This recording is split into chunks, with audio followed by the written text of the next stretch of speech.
oui. T'as plus de pièce d'identité. Non, T'as non, pas ben de non. passeport, évidemment. Pas Non. de permis de conduire. Donc, qu'est-ce qui se passe quand quelqu'un te demande une pièce d'identité? Je n'en ai pas. Mais est-ce que tu t'es Ce déjà que vous fait... voyez, what you see is what you get. Est-ce que tu t'es déjà fait arrêter pendant que tu conduisais? Oui. Puis qu'est-ce que tu as donné aux policiers quand ils t'ont demandé ton permis de conduire? Bien, j'avais avant, parce que tout ça, c'est sur quelques années. Avant de faire ça, c'est seulement quand je suis sortie de prison que j'ai renoncé à la citoyenneté. J'ai dit, il faut arrêter cette affaire-là. Donc, ça date de 2008. Mais avant ça, quand je m'étais fait arrêter, ben, on paye, c'est pas grave. Je payais les... Ah ben une fois, j'ai pas payé, une contravention. Et puis là, j'étais allée jusqu'au bout pour expérimenter.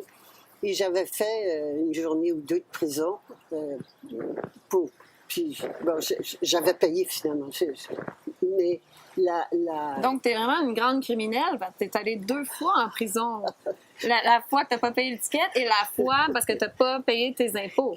En fait, c'est pas vrai. C'est parce que tu C'est pas que j'ai pas payé. Explique-nous que tu n'as pas voulu signer ton nom pour quitter le poste de police. Et c'est pour ça que tu es allée en prison. Oui. Je suis allée en prison parce que c'est ça. Je ne me présentais pas parce que c'était pas moi. C'est pour ça que je disais, je savais que c'était pas moi qui doit payer l'impôt. C'est la personne légale qui appartient à l'État. Alors donc, je ne me présentais pas à la cour. Et comme je ne me présentais pas à la cour, ils ont dit, OK, on va établir la date du procès, mais en attendant, comme vous ne venez pas, il faut qu'on vous garde en prison. Et c'est là où il a dit, ben, il faut que vous signiez. J'ai dit, moi, Signer pour sortir. signer pour sortir en attendant la date de prison, mais signer pour sortir, c'était la personne naturelle, la vraie, qui doit signer. Ça veut dire que j'acceptais l'autre. Non. Ah, j'ai dit non. Tu savais que tu allais en prison pour combien de temps à ce moment-là? Ben, je savais, à ce moment-là, c'était pour 2 mois. Donc, OK, tu as fait 2 mois au complet. Oui. Je peux te dire L'autre, que c'était j'aurais quelque signé chose. mon nom, moi, Guy? Oui, puis tout le monde fait ça. J'aurais payé ce qu'ils veulent, j'aurais signé ce qu'ils veulent pour pas aller 2 mois en prison. Donc, tu étais vraiment... Tu avais vraiment tes convictions, là. Ah, mais ça, c'était pas négociable. C'était non négociable. C'était pas négociable. C'était intéressant parce que je reviens à l'essence même. Obéissance, autorité, obéissance. OK? Autorité, pour qu'elle continue à avoir l'obéissance, elle a 2 façons de procéder. Soit qu'elle donne des carottes, hein? Elle donne des carottes, le pouvoir, l'argent, le prestige, ou bien elle donne des bâtons, quand c'est le mouton noir. Le mouton blanc, il a les carottes, pouvoir, argent, prestige, puis le mouton noir, il se prend des coups de bâton. Et les 3 coups de bâton, le premier, c'est l'exclusion. Le deuxième, exclusion, ça veut dire que tu perds tes amis, les gens... Comme on se fait traiter de conspirationniste. C'est le ça. premier OK. bâton, ça. OK. OK? Conspirationniste, c'est le premier bâton. Le deuxième bâton, c'est la dépossession. Là, on prend tes biens, ta maison, on peut même prendre tes enfants, ton compte de banque, on dépossède. Tes permis de pratique. Hein? Comme on t'a fait, on t'a enlevé ta licence. Voilà, OK. Ça, c'est le deuxième bâton. Puis le troisième bâton, c'est la prison. La prison avec des barreaux, qu'on connaît, puis la prison sans barreaux, la prison psychiatrique, qui est très à la mode en ce moment. Hein? Si t'es différent, t'es fou. T'es fou. Comme toi, t'es folle, Guy. C'est sûr. C'est sûr. Alors, c'est les 3 bâtons, mais puis après ça, quand tu marches plus avec les carottes, tu marches plus avec les bâtons, qu'est-ce qui reste? La prison. Ben, la prison. Puis une fois que tu marches plus avec la prison, c'est du chantage. Ça n'est que du chantage. Il n'y avait plus rien à faire avec toi. C'est ça. Mais t'avais C'est tout. pas peur de la prison au début. Maintenant, tu serais prête à faire 10 ans, puis il n'y aurait pas de problème. Mais à ce moment-là, tu connaissais pas ça. C'était l'inconnu. Ça te faisait Ben, pas j'avais peur? fait une journée. C'est pour ça que je te disais, j'avais fait pour une contravention. Ok, oui, j'avais c'est fait vrai. une journée. Mais je savais pas du tout. Je savais pas pour combien de temps, parce que le procès n'avait pas eu lieu encore. Alors, peut-être qu'au procès, il m'envoyait pour 5 ans, 10 ans, mais ça n'était pas négociable. C'est parce qu'il vient un moment donné où ça n'est plus négociable. On a un bon bruit. Quand c'est plus négociable. Faut C'est faire comme avec... ça. oui, c'est ça. C'est ainsi. On arrive là. Et c'est le cadeau qu'on se paye en ce moment avec cette fausse épidémie, cette fausse pandémie. C'est le cadeau qu'on se paye. Ça devient que c'est plus négociable. C'est plus endurable. Écoute, des confinements, des masques, on ne peut plus rien faire. Les enfants, c'est une horreur. Le vaccin obligatoire. Mais ça va nous prendre quoi pour lâcher? Toutes les business sont en train de fermer. Tout le monde perd son boulot. On s'en va là vers la fin de tout.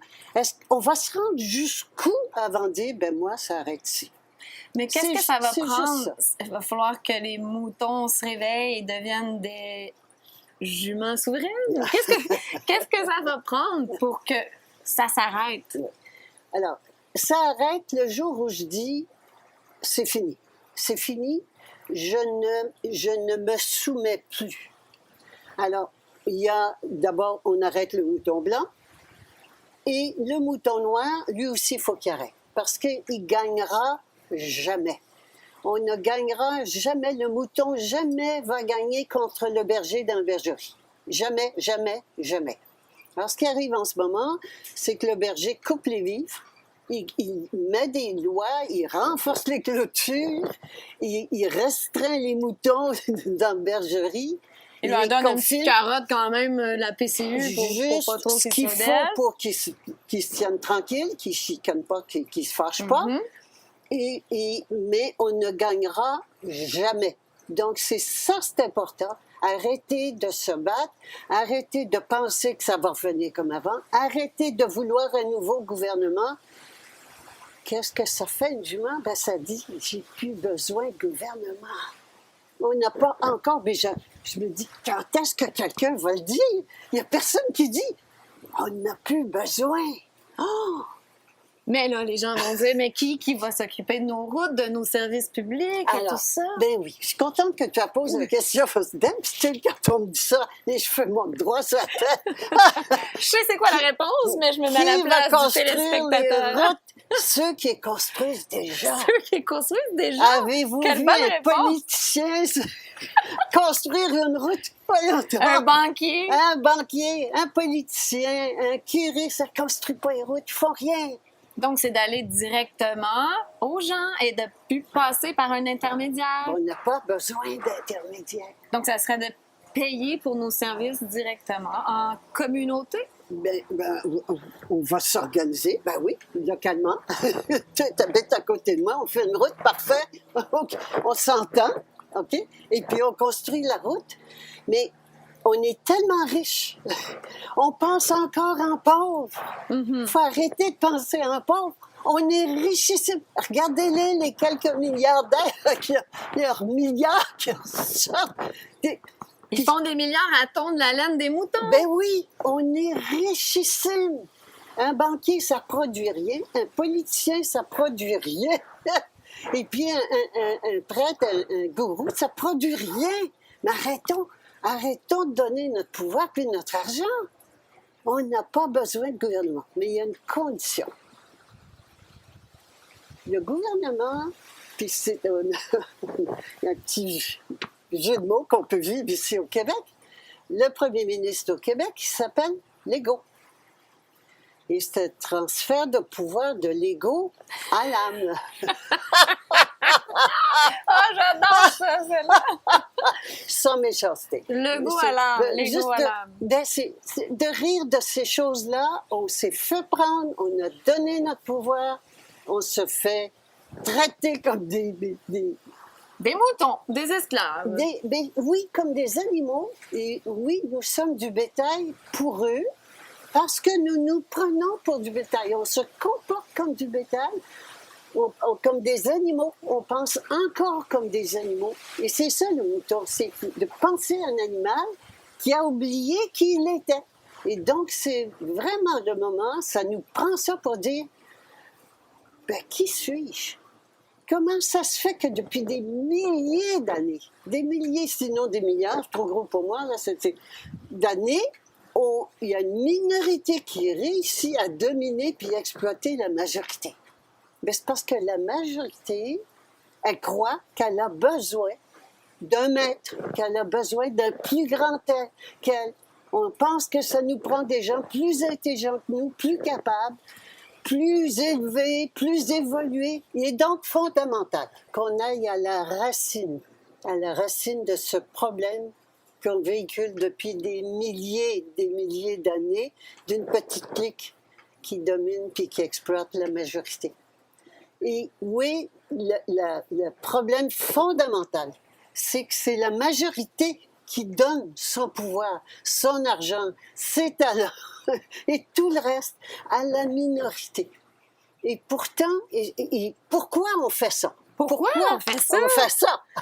Hein? C'est parce qu'on a cru, puis ils ont fait en sorte que l'on croit qu'on était des pas bons, des pécheurs, des pas bons, des ignorants, des méchants talent. et des méchants. Et que l'être humain est méchant. Or, l'être humain est foncièrement bon. L'être humain est bon. Ça, c'est... Et on a appris à nous disputer les uns avec les autres. Se méfier des autres. Se méfier des autres, c'est ce qui se passe en ce moment, plus que jamais. Donc, c'est de revenir à soi, de se poser la question, qui suis-je? Et c'est en justement faisant cette démarche, où est l'autorité suprême, que je suis arrivée à réaliser que l'autorité suprême, suprême, il n'y en a pas au-dessus, est à l'intérieur de nous. Et donc, de se souvenir de qui je suis. Et on a au Québec une plaque. Oui, une plaque, je me souviens de qui je suis. Qui nous le rappelle tout le temps. C'est pas écrit de qui je suis, mais... Ça, c'est la plaque de ta voiture? Ben, c'est la plaque que j'ai faite, parce que je me souviens de qui je suis. Et qui suis-je? Pas un chiffre, un numéro avec un code barre. Là, Non, non. Je suis infini. L'amour infini. Nous sommes des êtres infinis, éternels, immortels, tout-puissants. C'est ce qui se passe à l'école. On nous fait oublier qui on est. Oh, tout est fait pour ça. Tous les systèmes sont faits pour nous maintenir dans le mensonge de qui on est.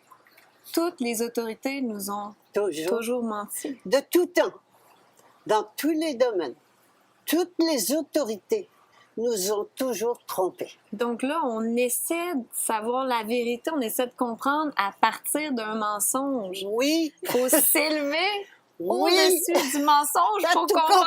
compris, oui.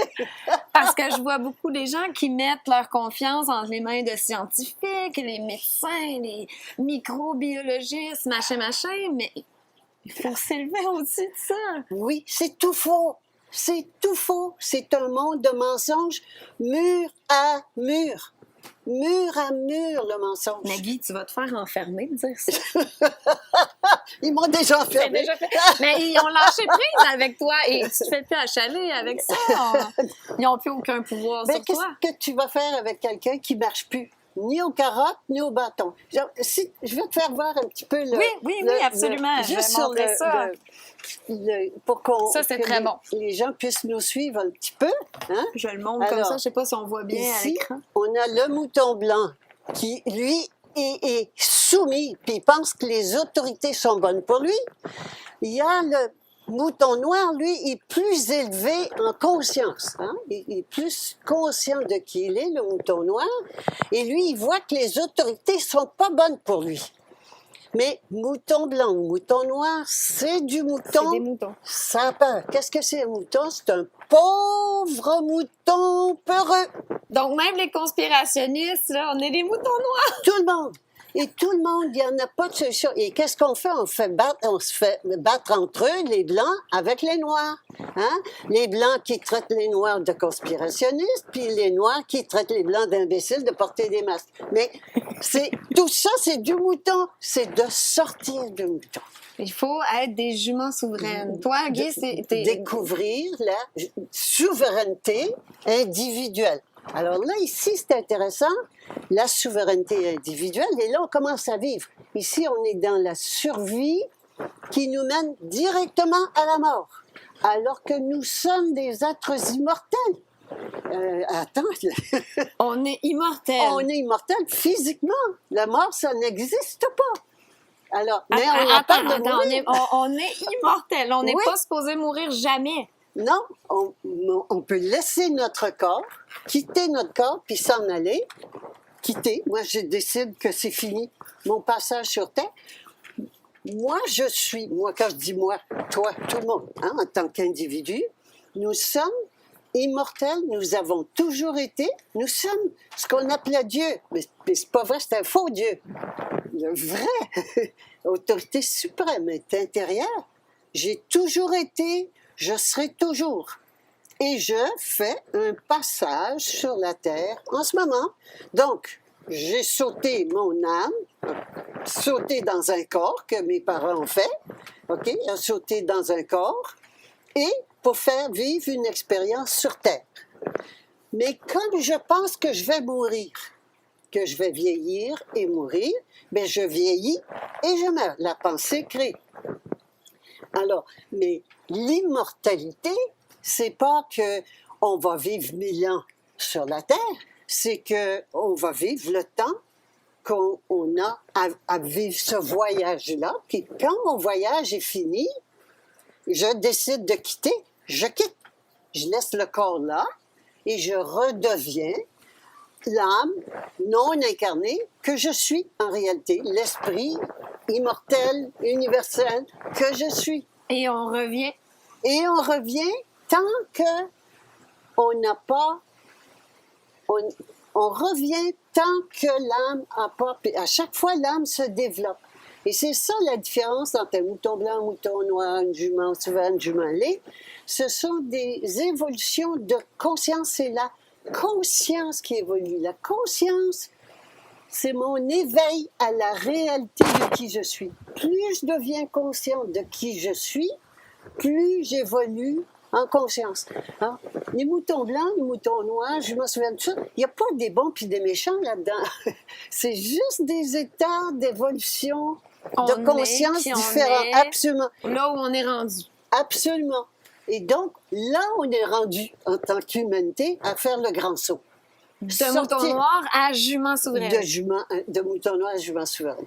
Et est-ce que c'est ça le monde de demain vers quoi on s'en va? Parce que là, il n'y a pas de retour à la normale. On ne reviendra pas comme avant. Là, c'est terminé. C'est fini. On ne recule jamais en conscience. Parce qu'il y a encore des gens qui nous regardent, là, qui pensent que ça va durer pendant quelques mois, quelques années. Ensuite, on va revenir comme avant. Mais ça, c'est terminé, ce monde-là. Ça va durer le temps qu'on a besoin. Ce qu'on vit, là, comme qui est infernal, c'est vraiment le cas.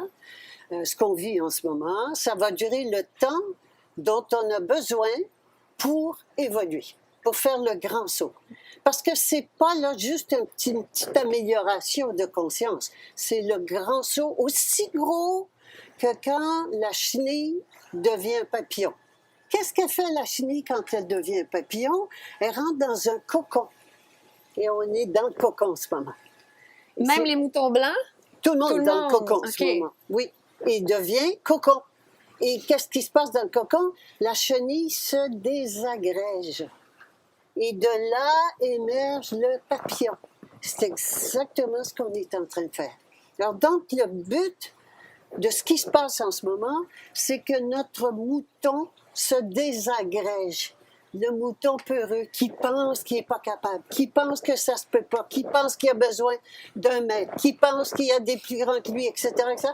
C'est lui qui doit mourir avec son ego de survie. L'ego, donc le transfert de pouvoir de l'ego à l'âme. Wow, je me souviens de qui je suis et je me comporte comme tel. Alors, c'est tout un programme, c'est énorme. Donc, l'éveil est exponentiel et ça va continuer, mais est-ce qu'il y en a qui vont manquer le bateau, Oui. qui vont rester moutons blancs à Oui, tout jamais? À tout jamais. C'est le moment vraiment du... Moi, j'ai été chez une bonne sœur quand j'étais petite, j'ai été élevée dans la religion catholique. J'en suis sortie, mais j'ai été élevée là-dedans. Et on nous parlait du jugement dernier. Le jugement dernier, c'est quand on arrive au ciel, qu'il nous disait. Puis là, c'est Dieu qui dit ciel ou enfer. hein, quand on meurt, ciel ou enfer. Puis dans sa magnanimité, générosité, enfer pour le reste de tes jours. Tu sais, faut te faire. Puis bon, puis amour infini. Moi, j'avais des petits problèmes avec ça. Mais en fait, ce qui est intéressant, on est rendu à ça en ce moment, mais c'est pas Dieu. Dieu n'est pas là, il est là. Alors, c'est nous qui décidons. On est au purgatoire, puis c'est nous-mêmes qui allons décider vers où on s'en va. Si on s'en va vers la mort, c'est-à-dire, pas physiquement, là, mais la mort de l'âme. Hein? On va vendre notre âme. Se faire vacciner, c'est vendre son âme, définitivement. Alors, vers la mort, parce que quand on vend son âme, on meurt, même si physiquement, il y a encore un corps, mais on meurt. Ou bien si on s'en va vers l'immortalité. Est-ce que tu crois qu'on va y arriver au vaccin obligatoire et toutes ces choses-là? On va se payer parce que nous sommes créatrices. Oublie pas C'est ça. nous, oui, on est des créatrices. Nous créons ce que nous vivons en ce moment. On ne le subit pas, on le crée. Alors, on va se créer ce qu'il faut pour faire le grand passage, pour faire le grand saut. C'est pour ça qu'on se crée des situations assez extrêmes qui créent des divisions aussi en ce moment. Tout ça. En ce moment, c'est vraiment comme un accouchement. Je compare à un accouchement. L'accouchement, c'est pas drôle. Je sais pas si tu as eu des enfants, mais en tout cas, moi, j'en ai eu. J'ai fait ça quelques fois, là. Quand c'est quelque chose, l'accouchement, et les douleurs d'accouchement, les secousses, les contractions, là, tout ce qui vient avec, oui, on est en train d'accoucher de nous-mêmes. Mais il y a un grand bonheur qui s'ensuit, par contre. Bien, évidemment. Évidemment. Et c'est ça, on est en train de passer à une espèce nouvelle. C'est autre chose.